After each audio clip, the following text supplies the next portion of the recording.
Parental alienation is the growing disease that's affecting all of us.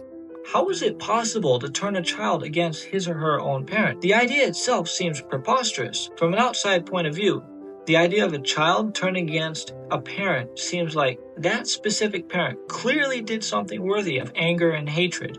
However, that's not always the case.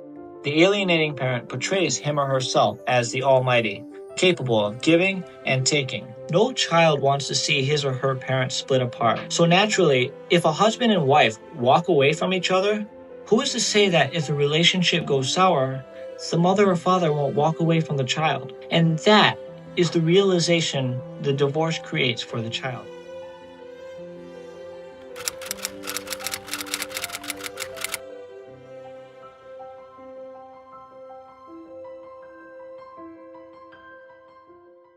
Hi, Andrew, and welcome to the Anti-Alienation Project. It's great to have you here. Thank you, Maddie. It's great to be here as well. So, for people watching, you probably don't know, but about 2 years ago, when I first watched Ryan Thomas's video and had my aha moment, learned that I'd been through parental alienation. Directly after, there was a little suggested video on the side, which was Andrew from, I believe, about maybe 7 years ago. I don't know if that's. I think that's accurate. Yeah, actually, now it might be almost 10 years ago, but yeah, Yeah. it's been a while. He definitely looked younger in the video, and so I watched a video about parental alienation as I was figuring out from you. Thank you. So about 10 years ago, I guess, you had the strength and courage to upload to YouTube. Yeah, definitely. I was trying to find a way to communicate the things that I had experienced, but also communicate the challenges that I was having when I was alienated from my brother. Yes, I saw some of that on your channel. I was rewatching your videos, like I said earlier today. But I just wanted to say thank you for doing that and for making those videos. You helped me learn what I was going through. When you reached out to me, I think over the summer, later in the summer maybe, Yeah. I saw your your name and your face. I was like, could that be? Parental alienation, such a small little world right now. So I was so excited to hear from you, and I'm excited to talk to you today. So thanks for being here. Yeah, absolutely. Thanks for having me. So if you don't mind, could you please give people a little bit of your background? I know you don't want to go too much into your story, but if you could just get a little summary so people know who you are and how parental alienation has affected your life. Yeah, sure thing.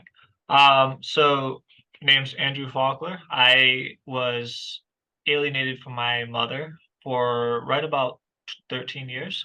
It started when I was about 5 years old, and I reunited with her in, I think, Christmas of December 2013.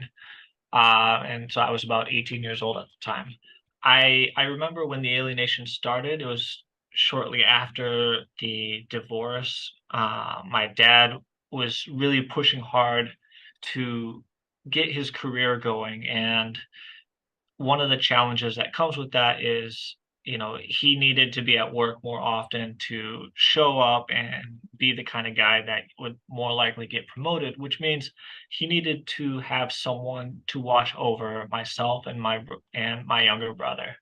And he was very quick to get married. He found someone from and got married to her. She was a early childhood education specialist, so in his mind, who better to delegate the child raising efforts to while he's off trying to build his career. And unfortunately for him, he wasn't there to really see all the inner workings of alienation start to take place.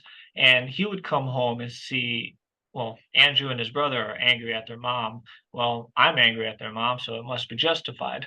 And in his mind, uh he's just a lot, how would you say, validating the emotions that was being stirred within us. And over time, we became more and more hostile towards my mother. Um, by the time I was about, I want to say like 8 or 9, we moved from Arizona to Michigan, putting pretty much the entire United States worth of distance between my mother and I. And then shortly after that, I think I was about 13, we moved from Michigan to Singapore, putting the entire planet between us. Throughout the entire 13-year period, I had only met my mother face to face once. That was around like 10 years old. We were living in Michigan at the time. She had drove up to Michigan to spend, I think she spent a whole week there with us, and then she had to go back home. So throughout the rest of that time, it was virtually no contact, save for maybe Christmas gifts and the occasional birthday gifts. It wasn't until I reached a point when my stepmother was divorcing my father. This is fast forwarding to about 2013. When that was happening, my stepmother at the time was starting to say things that sounded a little too familiar. And since I was old enough to know who my father was and I had a good relationship with him, it it struck me as odd that I was hearing all of these accusations about my father and I had never seen them. My last year, basically my senior year of school, I spent most of my time studying at home. So I was there to see most of the things that would happen at home. So to tell me, hey, there's all these things that happen while you're at school didn't make sense. It got to a point where I was stuck in an unwinnable situation. My father needed medical attention in the United States, and we were witnessing the total collapse of the family unit again. And it is from there when we decided that the best decision would be to move back to the United States, and then that would be the end of it. We made that decision for a number of reasons. Firstly, my own livelihood at home was being threatened in the sense where I had a full ride engineering scholarship with monthly stipends that could have led me to an engineering career. But what ended up happening was my stepmother was demanding stipends to be given to her. Um, it's 800 Singapore dollars a month. That roughly translates to about 600 USD. I knew I wouldn't be safe if I stayed there. My father needed medical attention. We decided to move back to the United States. Right after that, of course, there's naturally a lot of drama that occurred after that. And in the process of blocking people on Facebook, I saw my mother's name and I decided, well, what the hell? I'm just going to unblock her. Nothing's going to come of it, right? And that's where I was wrong. Because right after, and I mean this, the day after, she messaged me asking me how was I doing, uh, if there was anything that she could do to help, and that I could always rely on her if I needed something. I have always been the dutiful son my life. And so when it came to the alienation process, I was always trying to set a good example. I guess a bad example. I was setting the example of I shouldn't talk to my mother. And for me, at that moment, all barriers I had just kind of shattered because I thought, if she is still going to reach out to me like this, even after all these years, what the hell? We'll just give her a shot. We'll see what happens. I thought, I'm old enough to make my decisions. No one's going to yell at me for talking to her anymore. So let's see what happens. And the week of Christmas 2013, I decided to go see her, and it was an incredible experience. It gave me an opportunity to really see the other side of things that I didn't really understand. And from there, that's when I realized that everything that I had been told about my mother was completely false. I have a few questions. Yep. Um, so if we go back to the beginning before your parents' divorce, if you can even remember back then, do you remember what your relationship was with your mom? What it was like before the alienation, before the divorce? Yeah, I was close to my mom. It's hard to remember because I was about 5 years old. My mom was very giving. I know she was young at the time, and so like it was like being a mother was a completely new experience for her, and she had a whole host of other challenges on top of being a new mother. Uh, but I do think that she was doing her best with what she had available to her, and so I guess the most I can really say is that I was close to her. I did enjoy being around her. I had a strong relationship with her. Okay, I was just curious about that because that is one of the things I usually say with parental alienation is evidence of a close relationship before the alienation. So, when the alienation began, were you taken away from your mom instantaneously and it was instant no contact, or was that more of a prolonged period of time? It was a slow decline, and then once the connection was severed, it was everything was done to maintain it. So initially in the court proceedings, it was 2 weeks of time with my mother in the summer, and that was pretty much it. Everything else was sole custody to my dad. Um, Partly because she didn't really have much of a career for herself, so just the idea of being able to stay with her just wasn't gonna fly in court. Mm. And so it put my mother in a difficult spot because she just didn't have the means to do so. Um, and so we spent a little bit of time with her right after the divorce, but if I remember correctly, we we moved out of Arizona shortly after my my mother and my my father and my stepmother got married. Okay. I'm always so curious about these things now, with what we know, and then also having my own personal experience. As I learn things about these tactics, I can look back on my own life and identify certain things. And I was curious about it for you too. Like I learned recently that researchers have found that it takes about 30 days for a child under intense pressure and manipulation, 30 days of no contact with their targeted parent to completely lose hope and have the alienation solidified. I was going to ask you if that resonates with you at all. It definitely does resonate.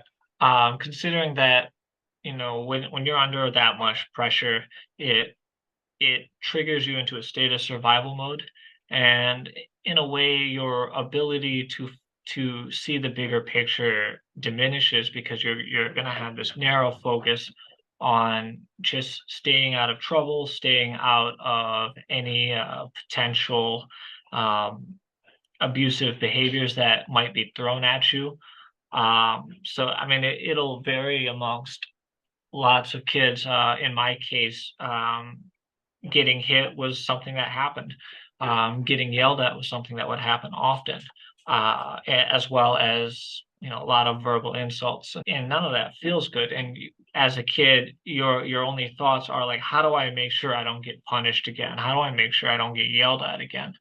And you just start developing these say processes, or you developing these behaviors, so that you'll do whatever it takes to not get in trouble again, because otherwise your entire sense of survival is threatened.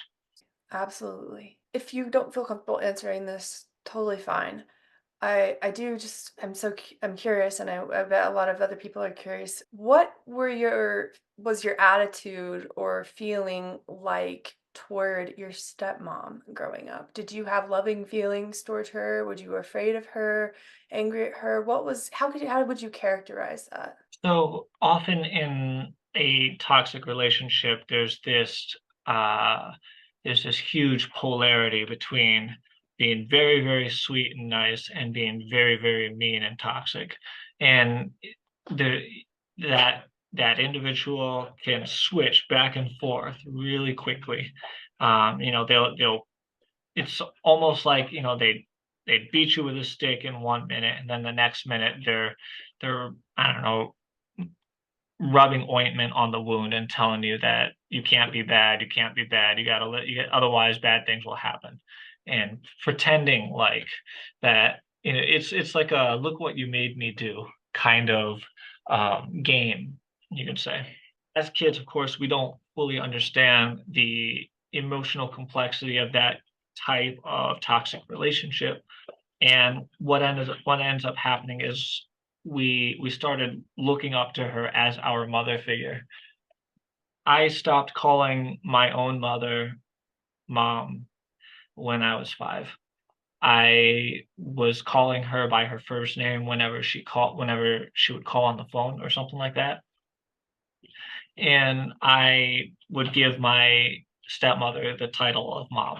In my mind as a kid, it just felt like, oh, this random woman that my father married is this selfless, caring, heroic person who's going out of her way to take care of just a couple random kids.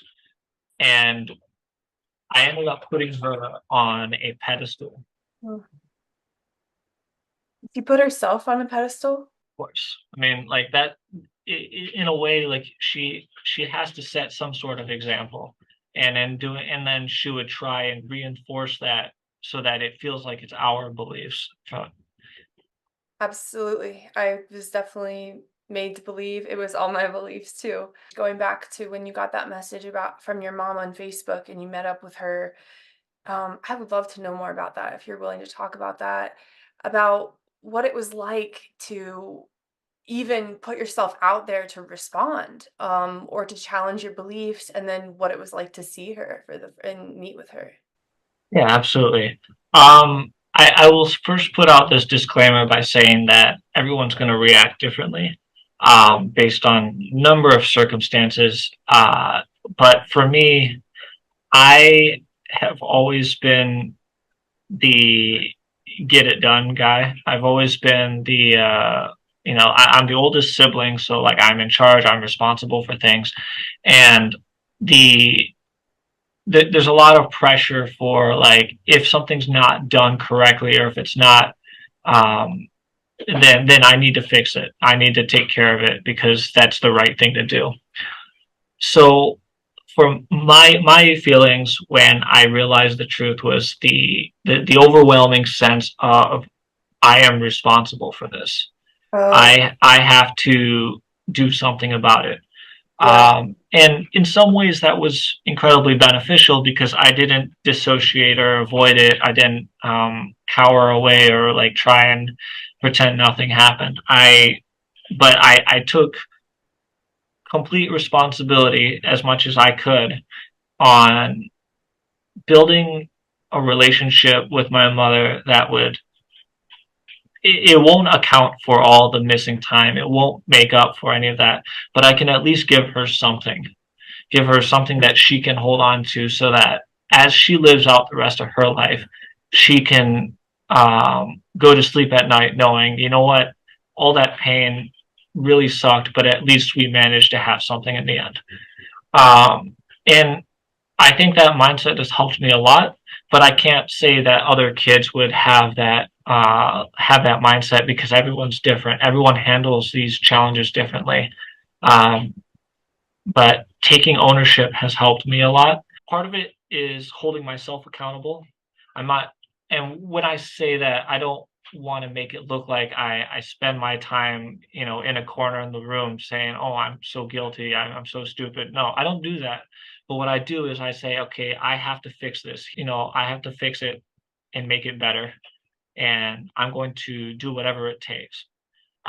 So that's kind of how I've approached it. And that's really the feeling I have. I still have that feeling often where I think about how I want to be the best son that my mother could have. If, whatever it takes and whatever that looks like, on different day-to-day basis, I'm going to push hard for that. That's so beautiful. I feel a similar way.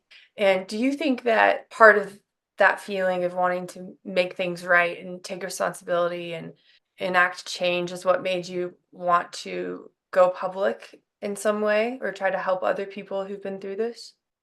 Yeah, absolutely. Because I think it's cathartic in some ways. It gives me an opportunity to uh, one, validate the experiences of other people and help explain that this is a ongoing issue within our within the modern society. And also it's a way of pursuing indirect justice for my mother. At least that's how I've interpreted it. Obviously, I mean, I'm not crusading for her with her name on a signboard or anything like that, but the idea of like, okay, she suffered from this. I can at least help other parents and at least make this experience valuable to somebody. Absolutely. I love that. I respect that so much. If you don't mind, can we go back a little bit? Correct me if I'm wrong, but it seems like what I've gathered from knowing you and hearing your story is that it was when your stepmom attempted to alienate you from your dad that you were able to see the truth. Is that right? That is correct. Do you have any distinct memories or moments when you actually put two and two together? What was that like in your head? Or how did it happen that you realized, oh, she's trying to turn me against my dad? And then was it immediately that you thought maybe she did this with my mom, or was it a process? The thoughts of she did this with my mom came a lot later. Growing up with her, I always knew that she had a thing for embellishing the truth. And so with that filter, she says something extreme. I might say, okay, maybe it's true, maybe it's not, and then just move on with my life. And then as things got more and more heated, then the accusations got more and more crazy. My dad has multiple sclerosis. It affects everything in his body, from the way he walks and his eyesight and all of that.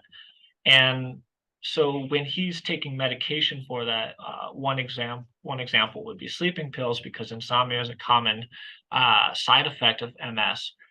She would say something along the lines of, "Your dad's a drug addict."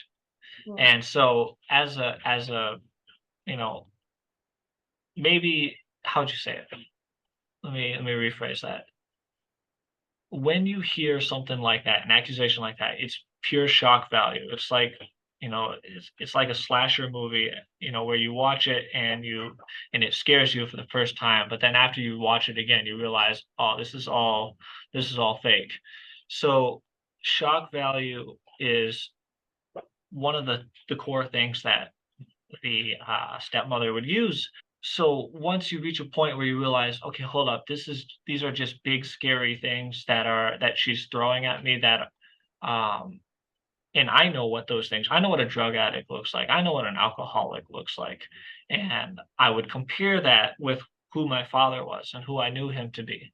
A man who drinks one beer or two beers at night and an alcoholic are two very different people. But the thing is, when you're being told, especially when you're on the outside, and you hear, oh, this person is all these terrible things, and they just go line by line, and then it just makes you think, holy shit, do I really know this person? And the thing is, since I have been close to my father, I was able to really kind of pick that apart. And the other thing that contributed to my decision to leave was the things that she would say about herself were not in line with her actions. Yes. Um, so, I mean, like, she was having an affair. It was an open thing. Everybody saw it. And it was one of those things where, like, I was actively working with her affair buddy to to do things that were either career related or even just regular religious stuff or social related stuff. Point being that I got a lot more involved in that divorce than I did in the first time. And that was part of my, you could say, overcorrection behavior, because being five and helpless was something that I didn't want to feel again. And so I would rather be 18 and try to be, stick my fingers in my nose into everything.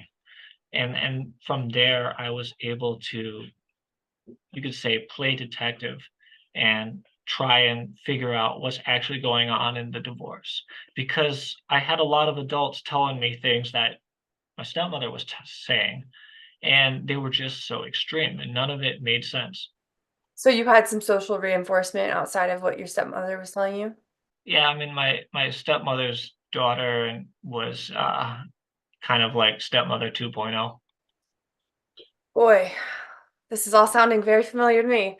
Yeah, Um, yeah, let's take a sip. Let's drink. yeah, yep. Okay.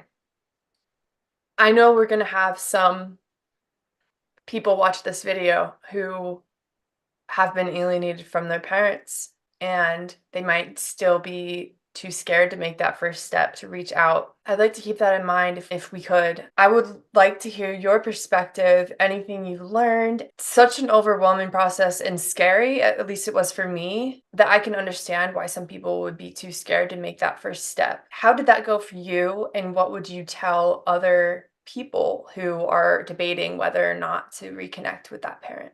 So let's say you want to reconnect with your alienated parent, but you don't know how, you don't know what's possible for you. I think the first thing that comes to mind is you need to make sure that you have some level of independence and are not relying on the parent that's alienating you. Because the hard reality is if they have any leverage over you, whether that's, the financial leverage, or you're living in their home, or whatever, they will use that against you. They will blackmail you. They will tell you things like, I will take away, I don't know, your allowance, I'll take away whatever. And without that independence, you can't even set your own boundaries, because your boundaries don't exist with them. It's just not feasible at all. So what made it possible for me to reunite was, I mean, a combination of multiple things, but a huge factor was the fact that I got away. Um, because like if I stayed there, even I mean, even in the same city, it would have been very difficult for me to make that jump. When I left that home with my father and we came back to the United States, I knew this was it. I can't. There's no going back. It's burning the boats behind me. Like, we're done. Um, and so from there, I had to be my own person. I can't allow someone else to live my life for them. Um, and so with all of that said, like, really, it's none of it's possible without some level of independence, because a lot of parents I talk to, their kids are either in college or they're late high school, and they're hoping that, oh, maybe if the kid's a little older, they'll have some sense of wanting to connect. And I don't think the parent is quite grasping that the kid probably still can't, aside from the fact that the abuse can leave you uh, farther behind in terms of emotional development. The abuse can also get you rooted in, you could say, certain behaviors and or behavioral patterns that are preventing you from growing. And part of that growth is reconnecting with you. And it's so hard to do that when your whole life you've trained yourself to say, I can't talk to this parent, and then all of a sudden you're going to flip a switch and pretend that, all of that programming is not relevant anymore. That's really hard. You need to be in a place where the environment changes. um, I'm going to quote Atomic Habits by James Clear. I don't know if it, one of the core things that especially in addictions, is that environment can really help shape who you are as a person. And one of the best ways to change who you are is to change your environment. Which is why one of the bigger challenges for those who are addicted to drugs, especially, is if they go to rehab, they're in a different environment temporarily, then they get out of rehab and they're released back in their home environment where all the current triggers are that may provoke them into relapsing. Now imagine if we just replace drugs with alienation. Same concept, everything works the same. They go, they're in their alienator's home, and they have an identity they have to wear. That identity is the dutiful child, the golden child, the whatever child, um, and the idea is that they have to be that person, and that persona has been built by the alienating parent, Yeah. and they can't leave that persona behind until they get away from that environment.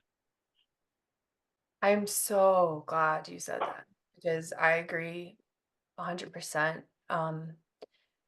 I don't know if I told you this. I think you know, I moved across the country a year ago. Like I figured it out, 6 months later, bye. We moved across the country. So I'm 100% with you, not only in my personal life, I also did a bunch of research on this before we moved about environments and everything like that. So I know that you're right about that.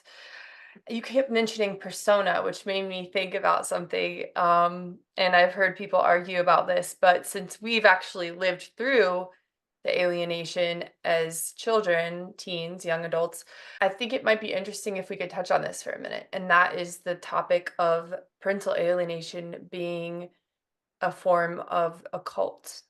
So you were mentioning persona and the persona the alienator built in the child, and it made me think of the alienation being like a cult. And that if we use that metaphor, the targeted parents and the experts are trying to talk about a cult they've never been part of. We've been part of that cult. We can expose that cult. We know how it operates. We were part of it. And with that being said, I don't know if you heard the bite model, but how cults, I read a book about cults by Dr. Hassan. And it's called Freedom of Mind. And he talks about the bite model, which is how cult leaders indoctrinate cult members. And I wonder if this would resonate with you. So he talks about how basically what they have to control in order to indoctrinate and use mind control on the cult members is to control four things. It's the acronym BITE: behaviors, information, thoughts, and emotions. And I wonder if we could talk about that, having been inside of this cult. Does that resonate with you? Yeah, it absolutely does. And the because a lot of the behaviors are trained based on whatever disciplinary methods the alienating parent takes. Mine resorted to a lot of hitting, uh, verbal abuse and gaslighting, and so I had to learn very quickly, um, to learn what cues she had, so that I could avoid getting hit, or I could avoid getting yelled at. In all of that, now obviously, I mean, there's a whole lot of different cults, and so maybe they might operate to varying degrees. At least within my own experience, I can just say that all four of all four of those things were deeply controlled within me. And I didn't even realize it because in my mind, I always just thought, okay, well, this is what happens when I'm bad. This is what happens when I'm good. You get rewarded for being a compliant child, and you get punished for doing something that might seem insignificant to everyone else. Absolutely. I assume you have no contact with your stepmom. Yeah, since you have moved and reconnected with your mom and rebuilt yourself and your identity and gotten away from that abuse, how have you noticed your life change and yourself change, your view of the world and yourself, if at all? I think one of the first things I felt was a great sense of freedom. I can do what I want, in the sense of like pursue things that matter to me.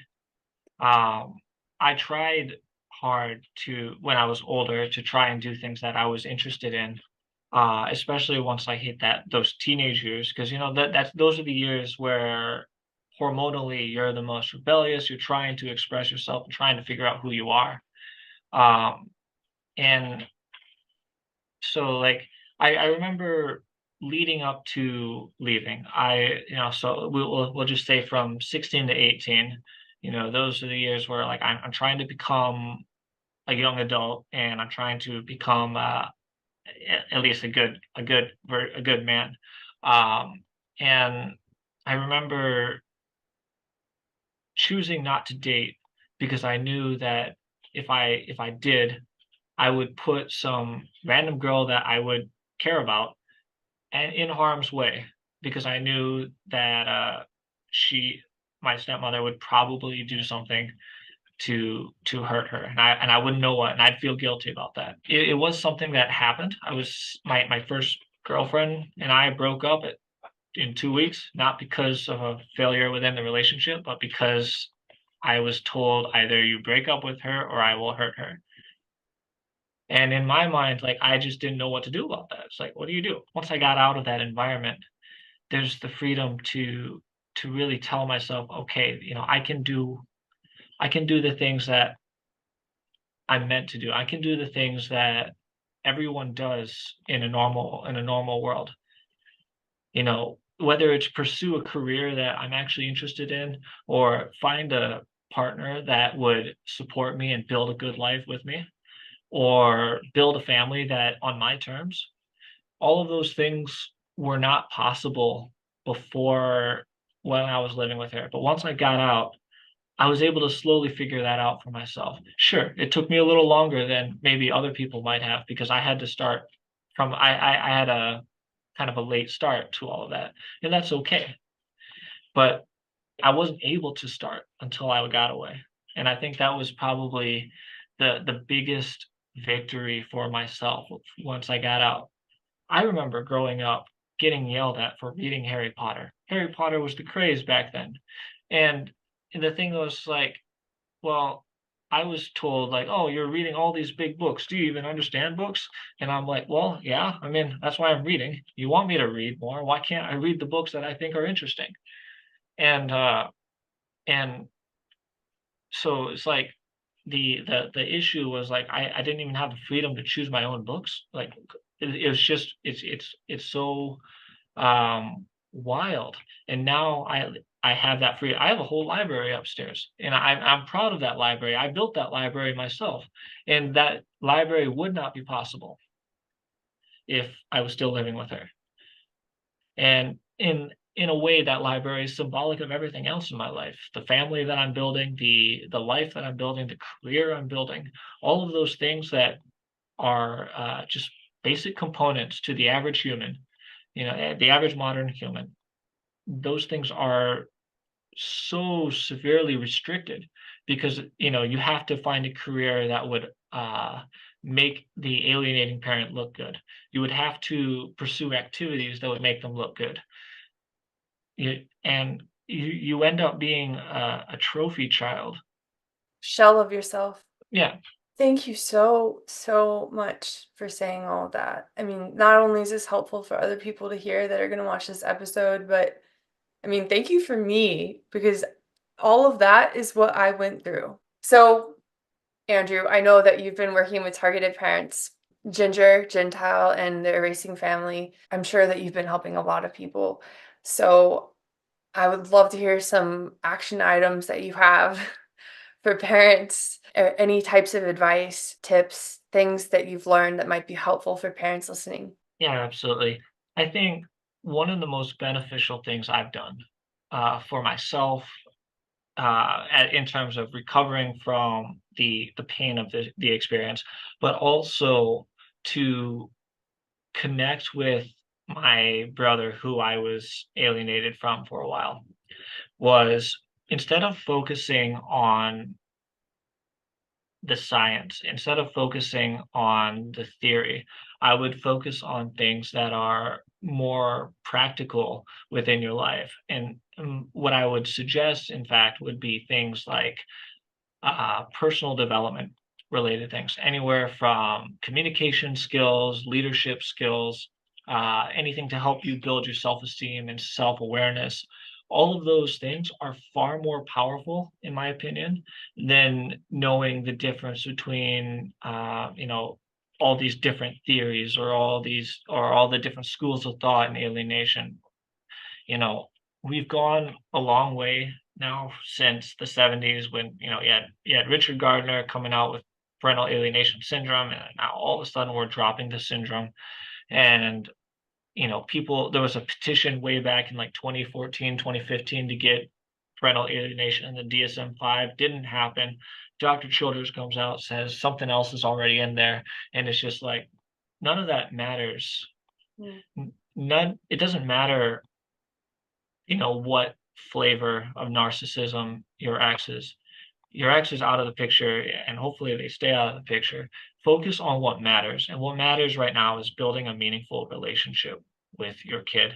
And I know that's really hard, and sometimes that you might hear that and say, well, I can't even talk to my kids, what do I do? And it's one of those things where I would say you really have to look at how can you build yourself up first, build a home that would be welcoming enough for your kid.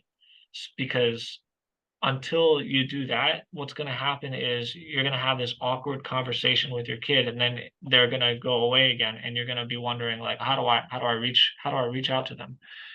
A lot of parents talk about wanting to reconnect, and they try and create this conversation of, hey, let's reconnect, let's talk. And I think that's just so detrimental, because the problem is reconnect doesn't mean anything. What's reconnect? If you already reconnected, if you already had your relationship with your kid, you would be, quote, reconnected. What would you be doing? And so let's skip the reconnect part. Let's skip the reconnect conversation, and go straight to doing things that connected parents would do with their kids. Mm. And if your kid shuts you down, if your kid says, no, I'm not doing that, no, I don't want you in my life, try something else. And you just keep trying and just keep throwing out these different ideas. There's a quote by Zig Ziglar. He's a business development expert. And he said, everyone's favorite radio station is WIIFM. What's in it for me? So the hard reality is your kid's not going to talk to you unless you are coming out from the mindset of, how do I do something for you? How do I do something for them as a kid? And it's not like from the parents' side of things of like, oh, how do I do what I think is best for you? Because they're going to shut you down regardless. But if you can look at opportunities and things that would matter to them, and again, it's going to vary among different parents. Some parents might not even have contact at all, and it's even harder for them. But whatever details you can get about your kid's life, you try and play detective, and then you try and figure out what's valuable to them. And then you make an offer. If your offer is valuable to them and they accept it, boom, you're in. You can try and build your relationship with them. Again, skipping the emotional talk, skipping the talk of like, we should spend more time together, we should talk more, I wish we could go back to like we used to, because Mhm. that doesn't quite resonate with them. But for example, there was a parent I spoke to where his daughter was getting married, and he was saying, well, I was thinking of talking to her fiance about building a better relationship with them. I was like, why not skip that and just say, hey, I'd like to help you with your wedding. That sounds like it will get you a yes. You say, "Hey, I'd like to stay connected." They're gonna be like, "Look, I've got a wedding to plan for. I don't really have time for this. You haven't been around all this time." Versus, "Hey, I need help. I can help with the wedding. What do you need help with? I'll chip in." And then they'll be like, "Well, shit, can't say no to free stuff." And in their mind, they think they're getting the better bargain without even realizing that that's what's setting the foundation for you to build that relationship that you have always wanted. Excellent advice. Excellent advice. I think that the talk about let's reconnect, let's rehash the past, let's have this moment can also have a lot of pressure, can put a lot of pressure on the kid in an already high pressure environment. I have a lot of Yeah. thoughts on reunification therapy. personally because I was made to do therapy with my dad when I was young in a group therapy setting. And it did nothing for our relationship, but probably made things worse. And I think it would be much more beneficial for parents to take their child out and do something fun, new, exciting, an activity that they will both remember and have their serotonin and endorphins go up. And I mean, hell, if all you have is a reunification therapy appointment, like I think it would be better. I wonder what your thoughts are on this, but I think it might even be more helpful to bring in the child's favorite board game and play a game than to talk about One issues that don't really 100%. exist. Yes. 100% agree. Most people have this feeling of, I don't want to talk to a therapist. There's a lot of stigmas with it, and of course I'm not bashing therapy, but it's along the lines of, there's that feeling of like, we got this stranger sitting in here listening to, being paid to listen to our problems. Why are we doing this? And again, stigma, so I don't cancel me, but the uh the I think, like you said, playing a board game is so much more powerful. Like to use the analogy of dating a lot. When you're dating, you never jump to the big yes first. You never. When I met my wife, I did not walk up to her and say, "Hi, my name's Andrew. Let's get married." Because imagine, like, what would that look like? And then you can imagine Andrew getting slapped. It wouldn't work out. It just wouldn't work out. And if it did, then I'm in trouble. But the jokes aside, when you're dating, you start with small commitments, right? Maybe, can I get your phone number? Maybe it's, let's go meet for coffee. Let's walk in the park. Let's watch a movie together. And then, after those small commitments, then you're like, okay, we can do small stuff together. Maybe we'll do something bigger. Let's do a really nice dinner, or let's stay overnight at each other's houses or something like that. And then you move up to the next level. I don't know, let's meet our parents or whatever. And you slowly work your way up, because if you can achieve a small yes, then that's huge progress for you, because that increases your likelihood of getting the next yes. And your goal is to create a trail of small yeses that slowly accumulate to the big yes. The big yes is to reconnect with you.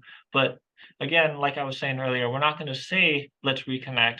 You're just building the journey of reconnecting by doing these small micro commitments. And it could be as small as sending a meme to your kid. Or I guess if you are technically savvy and willing to go on TikTok, you could send, I don't know, videos or whatever to your kid. Hey, I saw this, thought it was funny, thought you might like it. If, let's just say, for example, using the meme example, hey, I saw this, thought you might like it. If they don't like it, if they don't respond, your world's not going to be shattered. No one's going to care if they thought the meme was a dud. But that's okay. You just try again. You try something else. Or maybe, for example, if your kid plays video games, you offer to play with them. You don't have to be good. You don't have to be on the leaderboard. You just have to have fun with them. You just have to show enough passion and interest that matches theirs. And then they're going to be more likely to say, hey, you know what? You're not that bad of a guy. I love that. Sounds like you're encouraging parents maybe to meet their child where they're at. Yeah, absolutely. Great advice. Great advice. I don't want to take up too much of your night, but I do have two more questions for you. All right, hit me. Okay. So the first one is, what do you think are maybe the top one or two misconceptions that people have about alienated children? Exceptions. Well, I think the obvious one, the first obvious one would be the idea that once a kid's older, they'll come back to you. Mhm. Because that's not entirely true. There are some things that will play in your favor. For example, when a kid, I think neurologically speaking, women's prefrontal cortex fully develops around the times between ages 21 and 23, and for men it's about 25. And the prefrontal cortex is the part that manages our ability to navigate emotional complexity. So when that's developed, you're more likely to be able to notice manipulation. You're more likely to notice the nuances of the adult world that we live in today. But again, that's no guarantee. That doesn't mean that your kid is going to, their brain's going to develop, and one day they're going to realize, oh my God, I have been screwed over. It's not going to happen like that. And it also doesn't guarantee that their brain is fully developed, considering that the trauma and high cortisol levels throughout their life diminishes the size of your prefrontal cortex. And I think it also affects other parts of the brain. So I don't want to say facts that I'm not 100% sure of, but the fact is that between the learned and programmed behaviors, those are a lot stronger than your brain development. So that's one part. The other part is that sometimes kids, when they reach that adult age, they still have ties to their alienating parent, even though they might be living in a different household, trying to manage themselves. And those ties still act as a barrier to them reconnecting with you, because maybe there's some sort of leverage that parent has over them. Again, it could be financial, it could be social, it could be this emotional obligation that they might have had cultivated throughout their childhood. So there's no guarantee that a kid will reunite with their alienated parent. Really, the only way, at least I could see that happening, is when that parent is consistently trying to reconnect with them, and the kid has to reach a point where they realize that they have to set very strict boundaries with the alienating parent. That's a good point. I've spoken to a lot of former alienated children now, and it seems as though alienators are most of the time intent on sabotaging the reconnection between the targeted parent and the adult child, unfortunately. Last question. I know that learning the truth is traumatic. It was for me. I'm sure it has a different effect on every individual. Do you believe it's important for alienated kids to learn the truth, and why? Absolutely. I mean, otherwise you're never going to live your life. You're going to live the life of a shell of a person. There is a person I met once who was alienated and also had other challenges in her life. And it was, I think about her a lot, because it's just a heartbreaking story, because I guess it's one of those things where you realize, in another universe that could have been me, kind of thing. Yeah. And it's I don't want to give details about her life, because I want to preserve her anonymity. But the hard reality is that, you can't live your life if you're under someone else's thumb.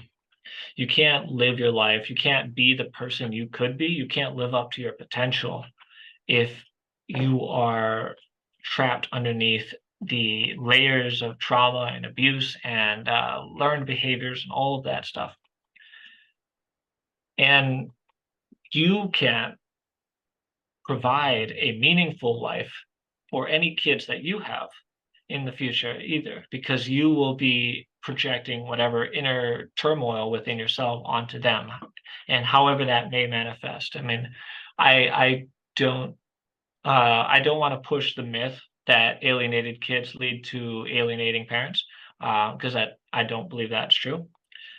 But what I will say is that the pain will manifest in its own way, and if that kid is not able to really heal the wounds that were dealt to them spiritually, psychologically, and emotionally, maybe even physically, if they're not able to address those wounds, then you're going to build a worldview that's trapped in survival mode. And when you're trapped in survival mode, you can't act normal because you're constantly afraid of things that might not even be there. And that's not to blame the victim, because it's not the victim's fault. It's the fact that they're perceiving threats when maybe there's not threats, or or the opposite might be true, where they're not seeing a threat when there is one. And you might react in ways that are detrimental to yourself, detrimental to your relationships, and over time, that chronic stress, that chronic pain will just lead you to a miserable life. And you can't, I mean, that's not a life worth living. Once you get out, once you reach a point where you realize the truth and you're able to say, I can stand on my own 2 feet without anybody else, like without anybody else trying to push me down, that is a very empowering feeling. And then you can start building your tribe, your people who genuinely love you, genuinely want to be a part of your life and want to be connected to you. And then those people will help lift you up another level. Because you got to be able to stand up on your 2 feet first. And then after that, then you're able to actually build your community. And you need both. I mean, you need to know who you are. You need to know who your people are. And I think that the biggest problem is that the alienating parent tries to give their alienated child both. And they try to maintain this. It's almost like you've got this, I don't know, reverse Peter Pan effect, where the kid is being pushed to stay a kid their whole life by the parent. I don't know if there's a better story for that, but that was the first words that came to mind. That really resonates with me a lot. They definitely want the child, at least from what I'm aware of, to be dependent on them and not leave. Not I think it's rooted in insecurity and fear of abandonment. Thank you so much for your time tonight. Thank you for your work throughout the years and currently. It's been great to connect. It really has been. And I hope that we can continue to do episodes in the future.